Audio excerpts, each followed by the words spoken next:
Assalamualaikum warahmatullahi wabarakatuh. Nama saya Vina Aprianti, NIM 1930302088. Di sini saya akan memaparkan sedikit materi mengenai Konfusianisme yang saya ketahui. Yang pertama ada pengertian Konfusianisme. Konfusius adalah nama Latin dari Kungzu atau Konghucu, atau biasa dibunyikan di Indonesia dengan agama Konghucu. Dia dilahirkan di negeri Lu, yang saat ini merupakan provinsi Santung pada tahun 551 sebelum Masehi. Ia berasal dari sebuah keluarga yang sederhana, jujur, setia, berbakti kepada Tain. Gambaran mengenai kehidupan dan kepribadian seorang Konfusius terdapat dalam laporan-laporan para muridnya yang dihimpun dalam Lunyu, yang antara lain menyebutkan bahwa Konfusius adalah orang yang mudah bergaul dan tampak gembira, halus, dan teliti, hormat, menghargai orang lain, dan sebagainya. Konfusius juga percaya bahwa dunia ini dibangun atas dasar-dasar moral. Jika masyarakat secara moral rusak, maka tatanan alam tersebut juga akan terganggu sehingga terjadilah perang, banjir, gempa, dan sebagainya. Konfusius sendiri menyatakan bahwa dirinya adalah guru seperti yang diangkat oleh Tuhannya. Ajarannya mengenai hal kesusilaan. Konfusius menekankan perasaan berkawan atau timbal balik, penanaman rasa simpati dan kerjasama yang dimulai dari lingkungan keluarga dan selanjutnya. Dia menekankan pentingnya 5 hubungan manusia yang pokok yang sudah menjadi tradisi masyarakat Cina pada waktu itu, yaitu yang pertama ada hubungan antara penguasa dan warga negara. Kemudian yang kedua hubungan antara ayah dan anak laki-laki. Kemudian yang ketiga ada hubungan antara anak laki-laki, kakak laki-laki dan adik laki-laki. Yang keempat hubungan suami istri. Ya, kemudian yang kelima hubungan teman dengan teman.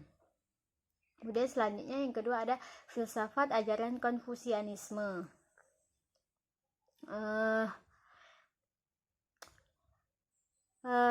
Aliran-aliran filsafat Konfusianisme muncul sejak zaman kuno, tepatnya bermula setelah Konfusius meninggal dunia.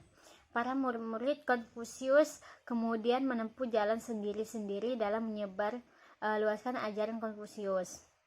Akibat dari hal tersebut muncullah berbagai aliran Konfusianisme. Di antaranya ada Konfusianisme, yaitu suatu aliran yang terdiri dari orang-orang terpelajar yang mempunyai keahlian di bidang kitab-kitab klasik. Kemudian yang kedua ada Taoisme atau Tao Te Ching, yaitu suatu aliran yang terdiri dari orang-orang terpelajar dan mengalami kekecewaan karena keadaan negara pada waktu itu mengalami kemunduran. Kemudian mereka menyadari dan hidup sebagai biarawan. Kemudian yang ketiga ada Yin Yang Xia, yaitu suatu aliran yang dipelopori oleh orang-orang yang pada mulanya mempunyai kedudukan penting dalam istana.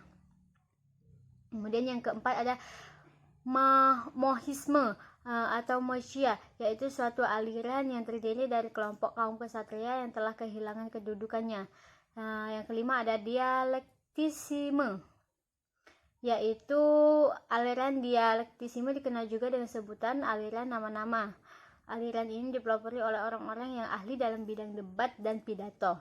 Kemudian yang keenam ada legalisme, yaitu suatu aliran yang dipelopori oleh orang-orang yang ahli dalam bidang pemerintahan. Mereka menawarkan kepadanya kepada para penguasa di berbagai daerah. Kemudian pembahasan selanjutnya mengenai ajaran Konfusianisme zaman klasik.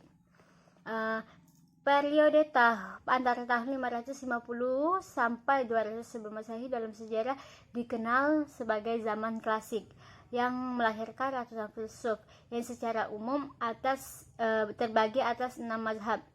Yang pertama ada Konfusianisme, Taoisme, Monisme, mazhab Yin Yang, dialektika, dan legalisme. Ajaran utama Konfusianisme adalah Yan dan Li, yang secara umum diartikan sebagai cinta atau lebih luas lagi keramah tamahan.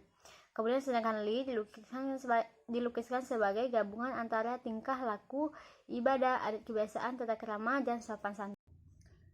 Kemudian pembahasan selanjutnya mengenai nilai-nilai Konfusianisme. Yang pertama ada kebajikan, yang kedua ada keadilan, yang ketiga ada tata aturan, yang keempat ada kepercayaan, yang kelima ada berbakti, dan yang keenam ada keberanian.